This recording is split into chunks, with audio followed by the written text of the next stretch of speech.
여러분, 500만 원 주고 산 다이아몬드가 5년 만에 60만 원이 됐습니다. 소매가가 무려 88% 폭락한 겁니다. 평생 대물림 많은 자산이라 믿었던 그 돌멩이가 하루아침에 헐값이 된 거예요. 그런데 이걸 무너뜨린 범인은 거대 강국도, 천재지변도 아니었습니다. 중국의 가난한 시골 마을 한 곳이었죠.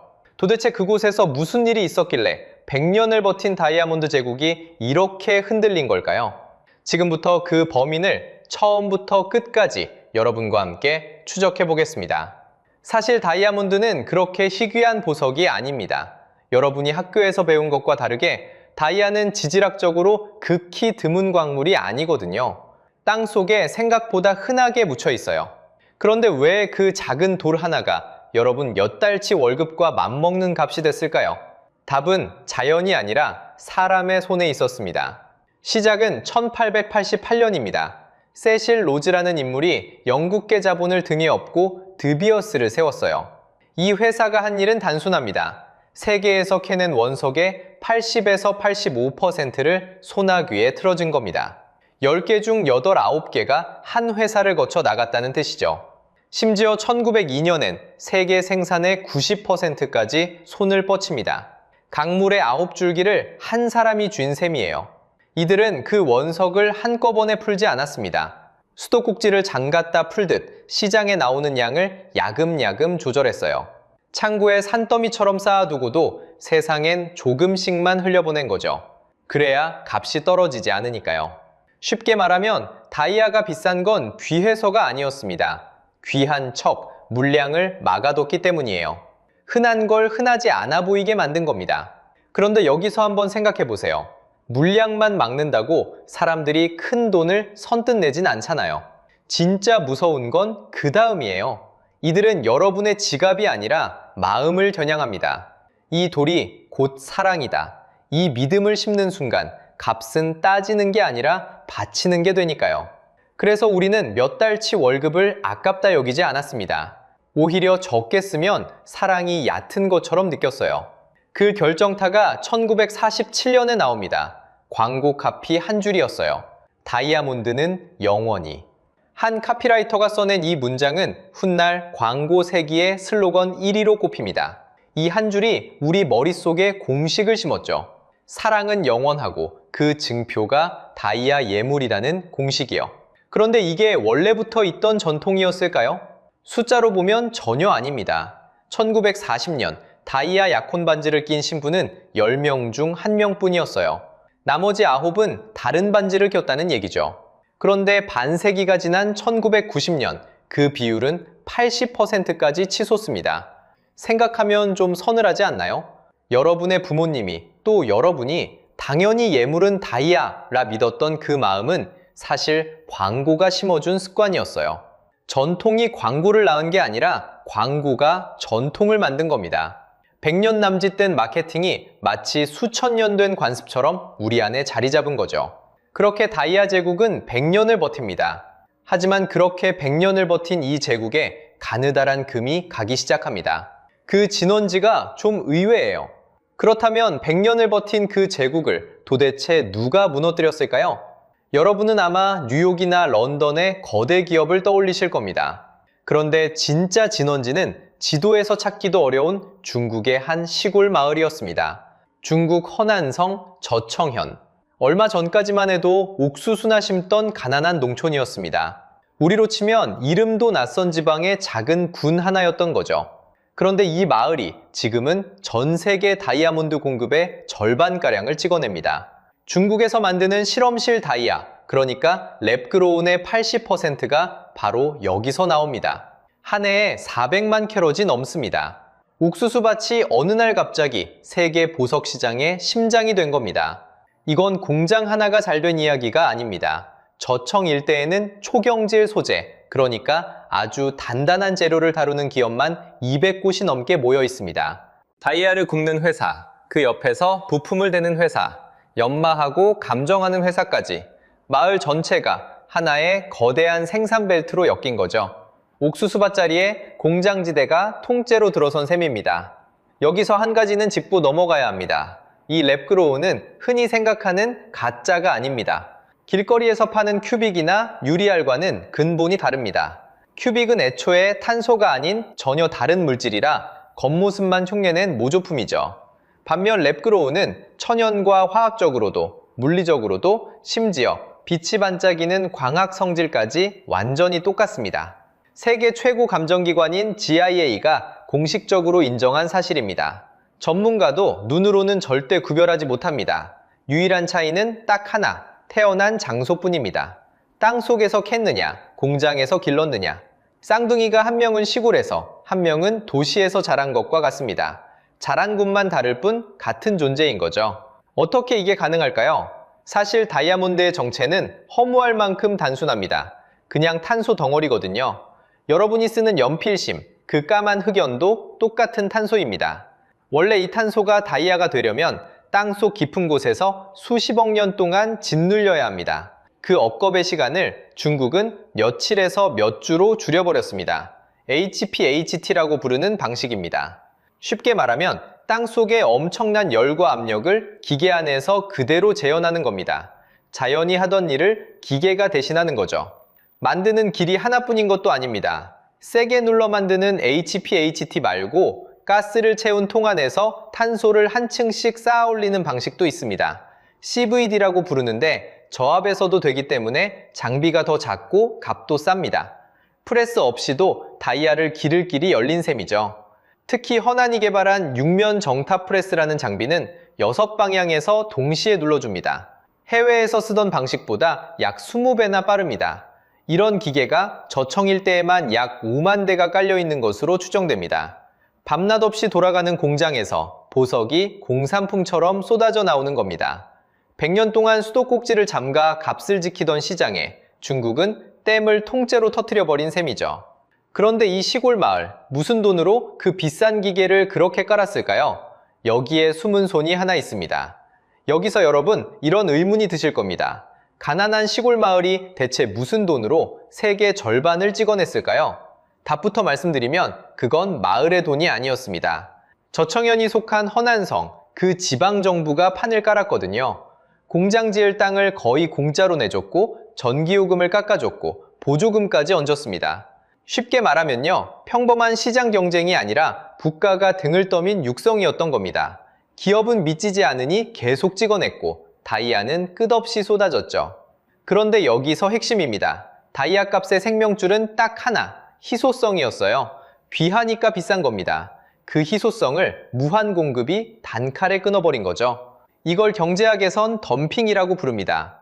원가를 무시하고 물량으로 시장을 밀어붙이는 겁니다. 게다가 많이 찍을수록 한 알당 비용은 뚝뚝 떨어지는 규모의 경제까지 붙었어요. 값이 안 무너질 수가 없었습니다. 자, 그럼 그 88%가 대체 뭔지 정확히 짚어보겠습니다. 오해하시면 안 되는 게 세상 모든 다이아가 88% 빠진 게 아닙니다. 이 숫자는 랩그로운, 그러니까 공장에서 키운 다이아 소매가 기준이에요. 월스트리트 저널에 따르면 1캐럿짜리가 2020년 초 약 340만 원, 우리 돈으로 중형차 계약금쯤이었습니다. 그게 지금은 약 40만 원, 스마트폰 한 대 값으로 주저앉았어요. 딱 88% 폭락입니다. 그럼 땅에서 캔 천연은요? 천연은 이 정도까진 아닙니다. 정점 대비 15에서 30% 하락 수준이에요. 문제는 소비자 마음이었습니다. 똑같이 반짝이는데 옆에 40만 원짜리가 있으니 이거 굳이 비싸게 살 이유가 있나 싶어진 거죠. 그 심리에 중고 시세까지 랩그로운 급락에 끌려 내려갔습니다. 그런데 여기서 좀 코미디 같은 장면이 나옵니다. 값을 무너뜨린 게 중국이었잖아요. 그런데 정작 자기들이 판 값에 자기들이 피를 흘리기 시작한 겁니다. 그러자 허난 당국이 어떻게 했을까요? 협회를 하나 만들었어요.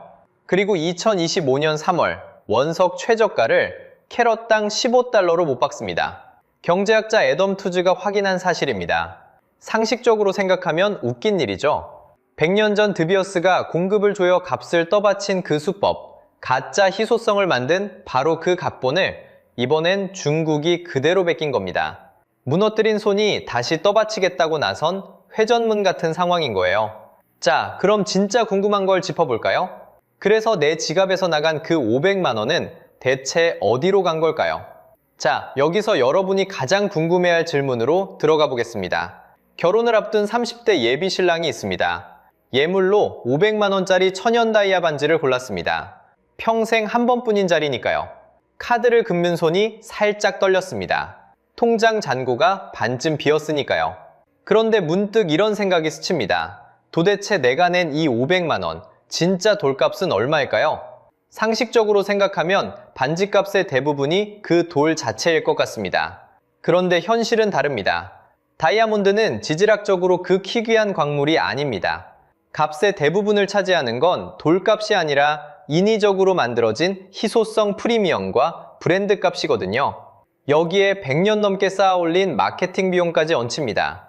쉽게 말하면요, 여러분이 산 건 돌이 아니라 영원함이라는 이야기였던 겁니다. 여기서 경제학 용어 하나 짚고 갈게요. 포로 시장이라는 말입니다. 한번 그 안에 발을 들이면 다른 선택지가 사라지는 구조를 뜻하죠. 결국 비싼 값을 치를 수밖에 없습니다. 예물 시장이 딱 그랬습니다. 평생 한 번이라는 말 앞에서 여러분은 흥정할 힘을 잃습니다. 깎아달라는 말이 목구멍에서 막힙니다. 포로처럼 부르는 값을 그대로 낼 수밖에 없었던 겁니다. 이제 여러분이 가장 알고 싶어 하던 3가지 진실을 꺼내보겠습니다. 첫째, 천연과 랩그로우는 전문가도 육안으로는 구별하지 못합니다. 구형 검출기로도 안 됩니다. GIA 아이디백 같은 전용 장비로만 걸러냅니다.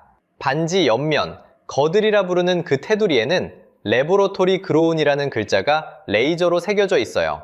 머리카락보다 얇은 각인이죠. 그리고 GIA나 IGI 감정서, 그 종이 한 장이 결국 진짜와 가짜를 가릅니다. 둘째, 값 차이입니다. 동급 천연 1캐럿이 약 4,200에서 4,600달러, 우리 돈 약 560만원에서 610만원입니다. 그런데 랩그로우는 약 305에서 1,500달러예요. 좋은 저녁 한 끼 값처럼 느껴질 정도죠. 품질은 똑같은데 값은 10분의 1인 겁니다. 셋째가 가장 중요합니다. 랩그로운의 중고 재판매가는 사실상 0에 수렴합니다. 다시 팔면 거의 돈이 안 된다는 뜻이죠. 이건 자산이 아니라 소비재라는 얘기입니다. 여기서 기준이 갈립니다. 그냥 예쁘게 끼고 다니는 게 목적이라면 10분의 1 값에 똑같은 걸 얻으니 합리적이에요. 지금 사도 괜찮습니다. 오히려 현명한 선택일 수 있어요. 하지만 자산으로 물려주려는 거라면 얘기가 완전히 달라지죠. 솔직히 말씀드리면 요즘은 천연조차 예전만 못합니다. 상속을 염두에 둔 돌이라면 감정서부터 다시 확인해 보셔야 합니다. 그럼 예전에 산 반지는 어쩌냐고요? 실제로 부모님 유품 다이아를 감정소에 맡긴 50대 한 분은 이런 말을 들었습니다. 천연 맞습니다. 그런데 지금 시세로는 생각하신 것의 반의 반입니다. 그분은 한동안 말을 잇지 못했습니다. 아버지가 어머니 손에 끼워준 평생 자산이라 믿었던 돌이었으니까요. 그 돌이 감정서 한 장에 소비재로 내려앉는 순간입니다. 그런데 이 폭락, 통쾌하다고만 하기엔 청구서가 여러 장 남았습니다. 그리고 그 첫 장은 이걸 터뜨린 중국 자신에게 날아갑니다. 자, 여기서 핵심입니다. 이 폭락의 청구서는 누가 나눠 갖게 될까요? 첫 번째 청구서는 놀랍게도 값을 무너뜨린 장본인에게 돌아갑니다. 중국 저청의 공장들 말입니다. 값이 바닥까지 빠지자 이제 저들끼리 살을 깎는 출혈 경쟁이죠. 허난 당국은 2025년 3월 최저가를 캐럿당 15달러로 묶었습니다. 우리 돈 2만원 남짓이죠. 하지만 이 방어선이 언제까지 버틸까요? 남을 무너뜨린 칼이 자기 목으로 돌아오는 자승자박의 회전문입니다. 그런데 청구서가 한 장 더 남았습니다. 이번 차례는 100년 제국 드비어스죠. 모기업 앵글로 아메리카는 2025년 드비어스에서만 23억 달러를 감손 처리했습니다. 우리 돈 약 3조 원이 장부에서 증발한 셈이죠. 급기야 자기가 만든 랩그로운 브랜드 라이트박스마저 2025년 5월에 접었습니다. 가짜 희소성을 팔던 제국이 진짜 흔한 다이아 앞에서 스스로 백기를 든 겁니다. 결국 앵글로 아메리카는 이 골칫덩이를 통째로 내다 팔겠다고 나섰습니다. 100년 제국이 제 손으로 간판을 내리는 셈이죠. 여기까진 통쾌하실 수도 있습니다. 그런데 세 번째 청구서를 보면 웃음기가 가시죠. 지구 반대편 보츠와나 이야기입니다. 저 남부 아프리카의 이 나라는 다이아 하나로 가난을 벗어난 모범생이었습니다. 금액 기준으로 따지면 세계 1위 생산국이죠. 수출의 80%, 나라 살림의 4분의 1을 돌멩이 하나에 걸었습니다. 그러니 값이 흔들리면 나라 곳간이 통째로 흔들립니다. 광산이 멈추면 도시 하나가 함께 숨을 죽이는 구조죠. 실제로 외환 보유고가 2015년 55억 달러에서 2024년 32억 달러로 쪼그라들었습니다. 절반 가까이 사라진 거죠. 다급해진 정부는 빚을 내고 채굴을 줄이며 허리띠를 졸랐습니다. 쉽게 말하면 당신 반지값이 빠질 때 저 멀리 광부의 밥줄이 함께 잘려나갔습니다. 그런데 이 청구서엔 훨씬 오래된 항목이 하나 더 붙어 있습니다. 과거의 청구서죠. 1990년대 시에라리온과 앙골라, 콩고에선 다이아가 총알로 바뀌었습니다. 반군은 캐넨 돌로 무기를 샀고 그 반짝임 하나에 마을이 불타고 셀 수 없는 사람이 삼터를 잃었죠. 앙골라에선 반군이 다이아만 팔아 30억 달러가 넘는 전쟁 자금을 쥐었습니다. 이른바 피다이아몬드입니다. 보다 못한 국제사회는 2003년 킴벌리 프로세스라는 인증제를 만들었습니다. 이 돌이 어디서 왔는지 증명하라는 겁니다. 다시 말해 다이아의 값 뒤엔 오래전부터 사람 목숨값이 숨어 있었던 셈이죠. 마지막 청구서는 우리 모두에게 옵니다. 착한 다이아라는 간판 뒤 이야기죠. 중국산 랩그로운의 62%는 석탄 화력으로 만들어집니다. 1캐럿마다 약 523kg의 이산화탄소가 하늘로 올라갑니다. 성인 7명 몸무게가 반지 하나에 매달린 셈이죠. 그나마 같은 랩이라도 이 유산은 약 260kg, 절반 수준입니다. 재생에너지를 쓰면 확 줄지만 공장 대부분은 여전히 석탄을 뗍니다. 정말 마음 편한 다이아는 아직 세상에 흔치 않은 셈이죠. 그렇다고 천연이 깨끗하냐? 1캐럿을 캐려면 흙을 최대 1700톤까지 파 옮겨야 하니까요. 결국 누구도 깨끗한 손을 들 수 없습니다. 자, 그러면 우리는 이 이야기에서 뭘 배워야 할까요? 그리고 다이아 다음은 정말 아무것도 없을까요? 자, 이제 처음 질문으로 돌아가 보겠습니다. 중국은 어떻게 다이아몬드를 88%나 무너뜨렸을까요? 답은 이미 다 나왔습니다. 지질학이 만든 희소성이 아니라 사람이 만든 이야기였기 때문입니다. 그 이야기가 저청연의 프레스 앞에서 힘없이 부서진 겁니다. 지금 이 시장이 어디까지 왔는지 숫자로 보면요. 100년 넘게 값을 쥐고 있던 드비어스가 1년여 만에 처음으로 원석 공시가를 내렸습니다. 생산도 현재 능력 대비 최대 35%까지 줄이기로 했습니다. 10대 돌리던 기계 중 서너 대를 멈춰 세운 셈입니다. 급기야 모 회사 앵글로 아메리카는 드비어스 자체를 팔겠다고 나섰습니다. 제국이 스스로 문을 닫고 있는 거예요. 그런데 무너지는 쪽만 있는 건 아닙니다. 랩그로우는 이제 미국 약혼 반지 시장의 절반을 차지했습니다. 두 커플 중 한 커플이 실험실 다이아를 고르는 겁니다. 게다가 도매가 하락폭이 2년 내 가장 작게 줄었습니다. 값이 제주 원가 근처, 그러니까 바닥에 닿았다는 신호입니다. 시장은 이제 둘로 갈라집니다. 최상급 천연, 프리미엄은 소폭 회복하고 나머지는 계속 헐값에 머무는 거죠. 그럼 여러분이 가장 궁금해하시던 질문, 다음은 금인가요? 결론부터 말씀드리면 아닙니다. 다이아는 흔한 탄소라 대량으로 찍어낼 수 있었지만 금은 원소 자체를 바꾸는 핵반응이 있어야 합니다. 다이아식 붕괴는 당분간 불가능합니다. 한국은 어떨까요? 국내 유일 생산사 KDT가 2025년 해외 생산 기지를 발표했습니다. 그리고 랩그로운의 약 3분의 1은 반도체와 산업용으로 쓰입니다. 보석 시장이 무너져도 산업의 가치는 남는다는 뜻입니다. 결국 오늘의 교훈은 하나입니다. 값의 희소성이 사람이 만든 이야기였다면 언제든 다른 이야기에 무너질 수 있습니다. 그러니 지금 다이아를 사신다면 자산이 아니라 착용의 만족으로 사시기 바랍니다. 여러분은 어떠세요? 다이아몬드, 여전히 살만한 물건일까요? 아니면 이미 끝난 신화일까요? 댓글로 여러분 생각을 남겨주세요. 다음 영상에서는 또 하나의 만들어진 희소성을 파헤쳐 보겠습니다. 원소만 바꾸면 되는 금, 그리고 재고를 태워서라도 값을 지키는 명품 가방까지 우리가 믿어온 값의 정체를 계속 추적해 보겠습니다. 오늘 영상이 유익하고 재밌으셨다면 구독과 좋아요 부탁드리겠습니다. 시청해주셔서 감사합니다.